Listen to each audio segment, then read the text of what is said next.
नमस्कार, आप देख रहे हैं IBC 24। मैं हूं आप सभी के साथ रचना नितेश। नमस्कार, मैं हूं आपके साथ आकांक्षा पांडे। मध्य प्रदेश छत्तीसगढ़ 2020 में आप सभी का स्वागत है। तो मध्य प्रदेश छत्तीसगढ़ में आज क्या खास रहा, मैं और मेरी सहयोगी रचना आपको पूरी जानकारी देंगे इस एक बुलेटिन में। तो आइए शुरुआत करते हैं बुलेटिन की।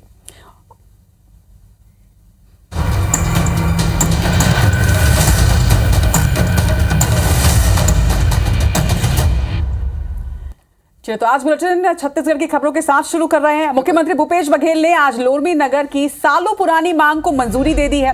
लोरमी नगर पंचायत को नगर पालिका का दर्जा देने का आज सीएम भूपेश बघेल ने ऐलान किया। भेंट मुलाकात कार्यक्रम के तहत आज लोरमी विधानसभा के दौरे पर पहुंचे मुख्यमंत्री भूपेश बघेल ने 13 करोड़ 71 लाख के विकास कार्यों का उद्घाटन और शिलान्यास किया है। वहीं सीएम भूपेश बघेल सबसे पहले लोरमी ब्लॉक के चंदली ग्राम पहुंचे, जहां पर उन्होंने रीपा का मुआयना भी किया, जहां उन्होंने स्व सहायता समूह की महिलाओं से आज मुलाकात की, संवाद किया, जिसके बाद उन्होंने भेंट मुलाकात कार्यक्रम में शामिल होने के लिए वन ग्राम खुड़िया भी पहुंचे। पर्यटन स्थल के रूप में विकसित किया जाए और रिसॉर्ट भी बनाए। और रचना, बात कर लेते हैं मध्य प्रदेश की सियासी हलचल का। दीपक जोशी ने जब से बीजेपी छोड़ा है और कांग्रेस को ज्वाइन किया है, घमासान मचा हुआ है। केंद्र नेतृत्व पार्टी के नाराज कार्यकर्ताओं को मनाने की कोशिश कर रहा है, लेकिन इस बीच कांग्रेस की तरफ से बड़ा बयान आया।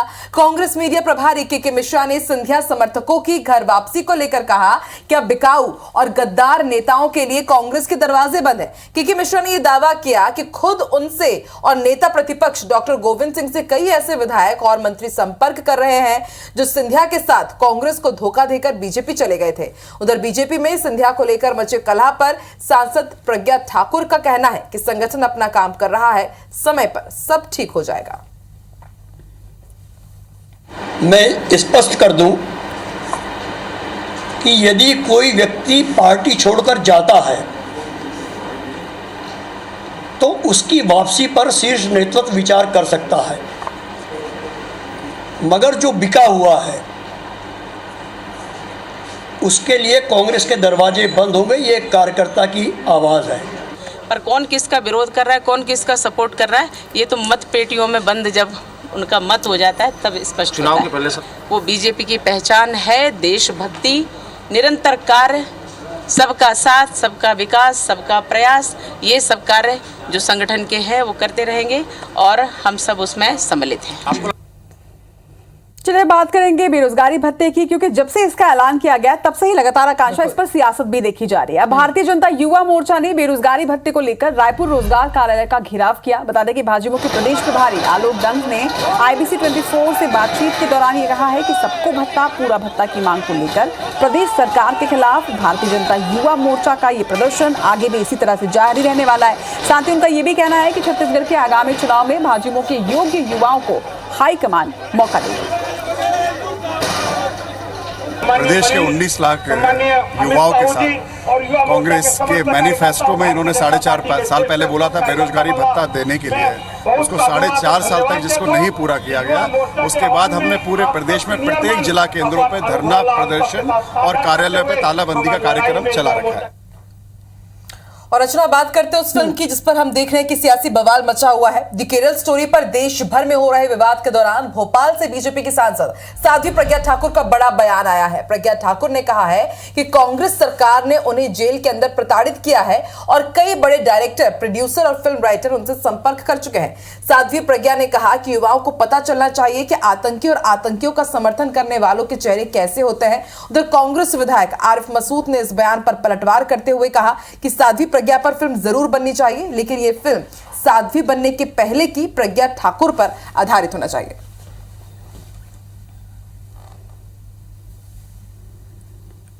और आकांक्षा, फिल्म द केरला स्टोरी से जुड़ी हुई छत्तीसगढ़ की भी ये खबर है। बिलासपुर में भाजपा नेताओं ने द केरला स्टोरी को देखा। पूर्व नेता प्रतिपक्ष धर्मलाल कौशिक, भाजपा प्रदेश उपाध्यक्ष भूपेंद्र सवन्नी, विधायक रजनीश सिंह, डॉक्टर कृष्णमूर्ति बांधी सहित दूसरे भाजपा नेता पार्टी कार्यकर्ताओं के साथ आज फिल्म देखने के लिए पहुंचे। और फिल्म देखने के बाद धर्मलाल कौशिक ने कहा कि ये फिल्म नहीं बल्कि सत्य पर आधारित एक घटना है।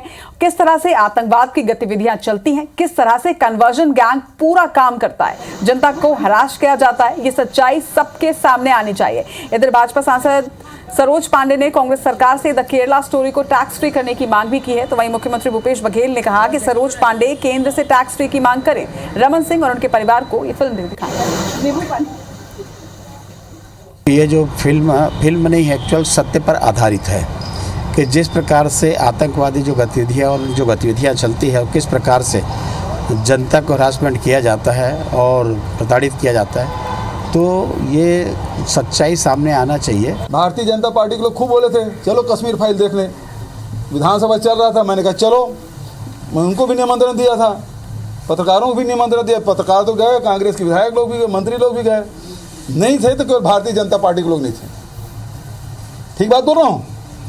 तो भाई अभी तो मैं व्यस्त हूँ, और यदि सरोज पांडे की पिक्चर दिखाना है तो रमन सिंह और उसके परिवार वालों को दिखा दो।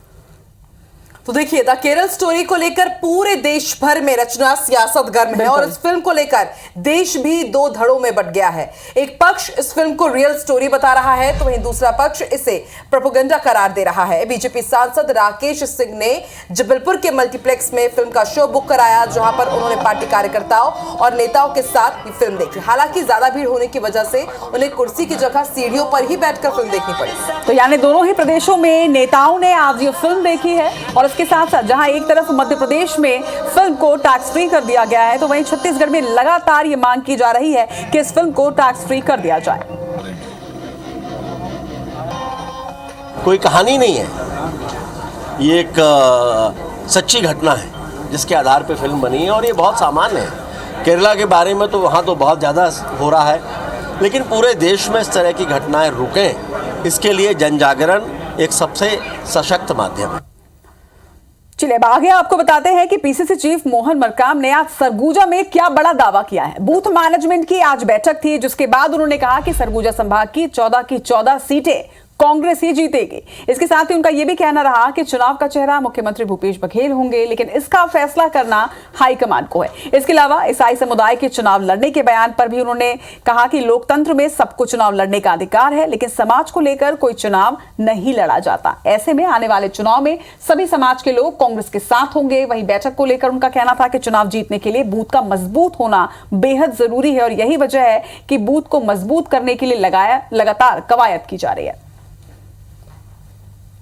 सरगुजा संभाग के कल जिला अध्यक्षों, ब्लॉक अध्यक्षों, सम्मानीय विधायकों की समीक्षा बैठक आयोजित की गई है। बूथ कमेटियों को हम लोग मजबूत करना चाहते हैं। बूथ कमेटियां बनने के बाद इसी महीने से बूथ कमेटियों का ट्रेनिंग प्रोग्राम है। उससे टिकट का मसला तो हाईकमान तय करता है, किसको टिकट देना है नहीं देना है हाईकमान तय करेगा। और अब बात कर लेते हैं रचना मणिपुर की। वहां पर हमने देखे कि हालात किस तरह से बद से बदतर हुए और मणिपुर में फंसे मध्य प्रदेश के छात्रों को अब एयरलिफ्ट किया जाएगा। एमपी सरकार 50 छात्रों को एयरलिफ्ट करेगी। कल दोपहर छात्रों को इंफाल से गुवाहाटी और फिर वहां से दिल्ली लाया जाएगा। हम आइए आपको ग्राफिक्स के जरिए बताते हैं कि कैसे छात्रों को मणिपुर के इंफाल से गुवाहाटी और फिर दिल्ली से मध्य प्रदेश लाया जाएगा। आप ग्राफिक्स देख रहे हैं, देखिए इसमें किस तरह से एयरलिफ्ट कराया जाएगा। पूरी ग्राफिकली हम आपको इंफॉर्मेशन दे रहे हैं। सबसे पहले इंफाल से गुवाहाटी, गुवाहाटी के बाद दिल्ली विमान पहुंचेगा और फिर दिल्ली से भोपाल और इंदौर रेगुलर फ्लाइट के जरिए वो छात्र जो मणिपुर हिंसा के बीच मणिपुर में फंसे हुए हैं उन्हें एयरलिफ्ट किया जाएगा।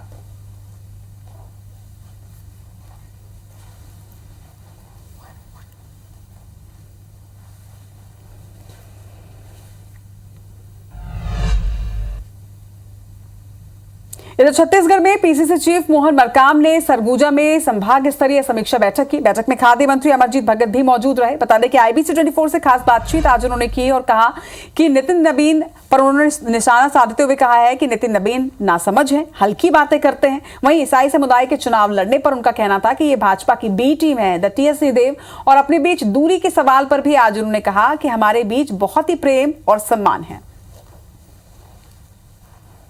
ये जो नासमझ टाइप के लोग रहते हैं वो इस प्रकार के हल्की बातें करते हैं। मुख्यमंत्री, प्रधानमंत्री, राष्ट्रपति, विधायक, मंत्री, सांसद जैसे जगह में पहुंचने वाले व्यक्ति बहुत जिम्मेदार होते हैं और अपनी जिम्मेदारी से काम करते हैं। उनके बारे में हल्की बातें करना जो है बेवकूफ़ीपूर्ण। भारतीय जनता पार्टी का बी टीम का कोशिश है, कभी ऐसा ही इस प्रकार के बात नहीं करेंगे। ज्योतिष विशेष पीठ के शंकराचार्य स्वामी अविमुक्तेश्वरानंद सरस्वती ने छत्तीसगढ़ में धार्मिक विवाद और अशांति को लेकर सरकार को सजग रहने के लिए कहा है। कवर्धा दौरे पर आए शंकराचार्य ने मीडिया से बात करते हुए कहा कि शांत प्रदेश में रोहिंग्या और बांग्लादेश शरणार्थियों की ओर से अशांति का वातावरण बन रहा है, जिससे धार्मिक विवाद हो रहे हैं। उन्होंने समलैंगिकता को लेकर कानून बनाए जाने के मामले में कहा कि सुप्रीम कोर्ट को परंपरा और संस्कृति पर हस्तक्षेप नहीं करना चाहिए।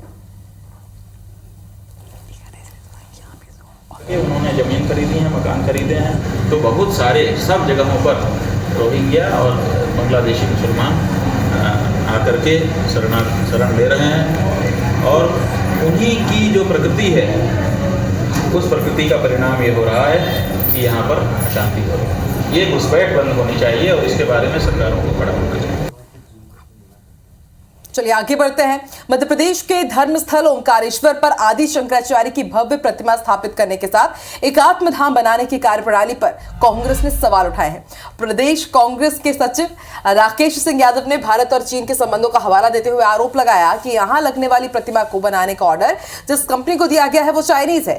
कांग्रेस नेता राकेश सिंह यादव ने आरोप लगाते हुए कहा कि चीन को मूर्ति बनाने के ऑर्डर में नौकरशाहों का भी 20% कमीशन है। उन्होंने कहा कि आदि शंकराचार्य की प्रतिमा अगर भारत में बनती है तो 25 करोड़ से अधिक की लागत नहीं आती, लेकिन चाइना में इस मूर्ति का निर्माण करवाया जा रहा है और इसे लेकर 200 करोड़ रुपए का खर्चा हो रहा है।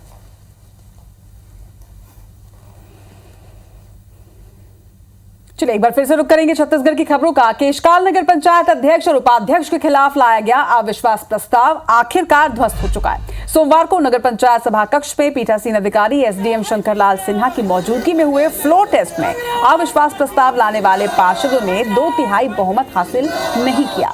ऐसे में अध्यक्ष रोशन जमीर खान और उपाध्यक्ष बिहारी लाल शोरी अपने पद पर अब यथावत बने रहेंगे। वहीं इस अविश्वास प्रस्ताव का समर्थन करने वाले 4 कांग्रेस पार्षदों को अब 6 साल के लिए पार्टी ने निष्कासित कर दिया। वहीं अगर बात करें भाजपा की, तो भाजपा ब्लॉक अध्यक्ष रामेश्वर उसेंडी ने भी जिला अध्यक्ष दीपक अरोरा को 3 भाजपा पार्षदों के खिलाफ कार्रवाई की शिकायत की है। और उधर बेमेतरा में भी अविश्वास प्रस्ताव लाया गया था, जिस पर आज वोटिंग करवाई गई, जहां नवागढ़ जनपद पंचायत अध्यक्ष अंजलि मार्कंडे अपनी कुर्सी बचाने में कामयाब रही हैं।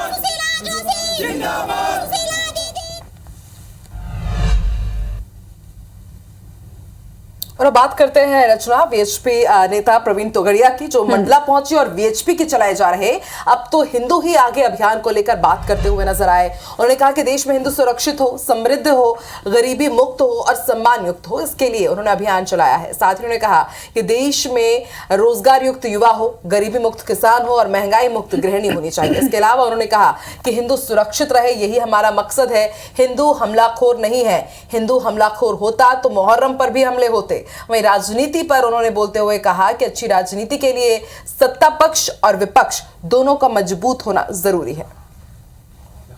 गरीबी मुक्त हिंदू, रोजगार युक्त युवा, कर्ज मुक्त किसान, सस्ती शिक्षा, शिक्षा के बाद रोजगार, महंगाई मुक्त गृहिणी। आवाज उठाएंगे गरीबी मुक्त हिंदू के लिए, युवाओं के रोजगार के लिए।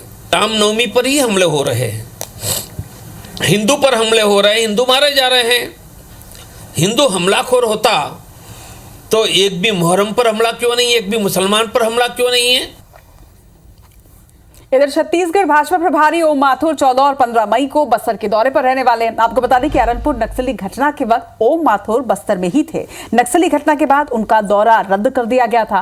वहीं छत्तीसगढ़ भाजपा सह प्रभारी नितिन नबीन सरगुजा के प्रवास पर रहेंगे, जहां पर स्थानीय पदाधिकारियों कार्यकर्ताओं के वो अहम बैठक लेंगे और आदिवासी और वनवासी वोटर्स को साधने की पूरी स्ट्रैटेजी बनाई जाएगी। इधर भाजपा नेताओं के प्रवास पर सत्यनारायण शर्मा का कहना है कि भारतीय जनता पार्टी के नेता कितना भी बस्तर और सरगुजा का दौरा कर लें, कांग्रेस को इससे कोई फर्क नहीं पड़ेगा। आदिवासी ये जान चुके हैं कि भाजपा उनके नाम से केवल राजनीति करती है।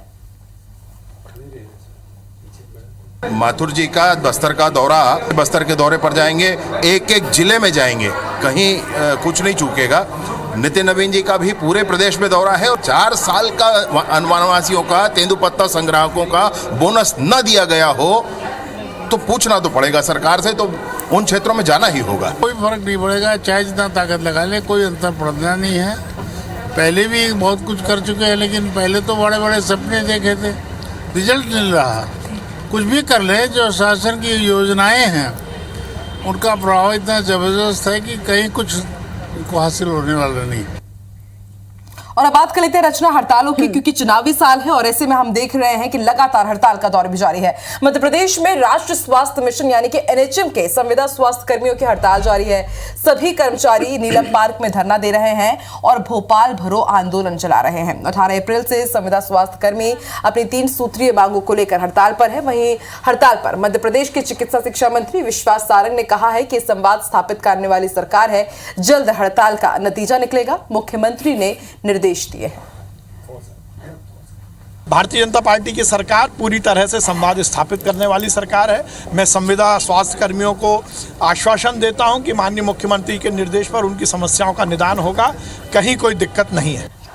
रायपुर नगर निगम में 27 करोड़ रुपए का यूनिपोल टेंडर घोटाले की जांच समिति की पहली बैठक आयोजित की गई। इस बैठक में यह खुलासा हुआ है कि कैसे ग्रेसफुल मीडिया प्राइवेट लिमिटेड ने अधिकारियों के साथ मिलकर साल 2019 से लेकर अब तक निगम को 27 करोड़ रुपए से भी ज्यादा की चपत लगाई।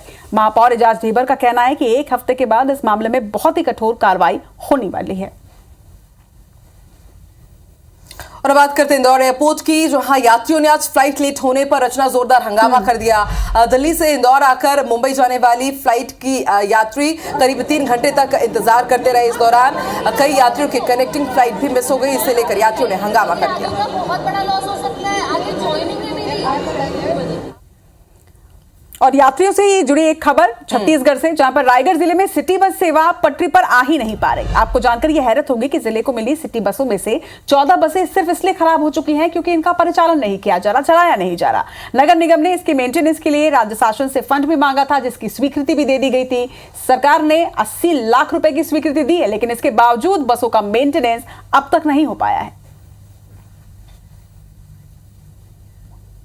इंदौर की चोईथराम सब्जी मंडी के व्यापारी इन दिनों बिजली कटौती की समस्या से परेशान है। बिना सूचना ही इन्हें यहां पर बिजली कटौती से परेशान होना पड़ता है और अब ऐसे में व्यापारी उग्र प्रदर्शन की चेतावनी दे रहे हैं। उन्होंने कहा है कि बार बार बिजली कटौती होती है और इस कारण इनका व्यापार प्रभावित हो रहा है। वहीं बलरामपुर के राजपुर क्षेत्र में साल 2017 में शुरू की गई जल आवर्धन योजना अब तक अधूरी पड़ी हुई है। नगर पंचायत क्षेत्र के 15 वार्डों में नलों के माध्यम से घर तक पानी सप्लाई की जानी थी, मगर कई वार्डों में हालात अब तक जस के तस बने हुए हैं। यहां पर पाइपलाइन भी नहीं पहुंची, जिसकी वजह से कई वार्डों में लोग पानी के लिए टैंकर की राह तकते हैं। इंदौर के पास महू के सैनिक क्षेत्र में आज रविवार को रचना एक बाघ घुस गया और ये वीडियो तेजी से वायरल हो रहा है और इसके बाद दहशत का माहौल है। सूचना मिलने पर रेस्क्यू टीम ने इंदौर से महू पहुंचकर फुटमार्क्स के आधार पर बाघ की तलाश शुरू कर दी है। वन विभाग के अफसरों ने स्थानीय लोगों को सतर्क रहने के साथ ही बाघ के दिखाई देने की सूरत में इसकी सूचना तुरंत वन विभाग को देने को कहा है। वन विभाग के अधिकारियों का कहना है कि बाघ की हलचल पर नजर रखी जा रही है, साथ ही बाघ के मूवमेंट पर नजर रखने के लिए जगह जगह कैमरे भी लगाए गए हैं। और इसी खास खबर के साथ एमपीसीजी 2020 में आज के लिए इतना ही और मुझे दीजिए इजाजत। बने रहिए रचना नितेश के साथ, क्योंकि रचना नितेश इसके बाद लेकर आ रही हैं 10 बजे रात पूरे दिन की बात। बिल्कुल। Good night Akanksha. Thank you so much. बने रहिए मेरे साथ।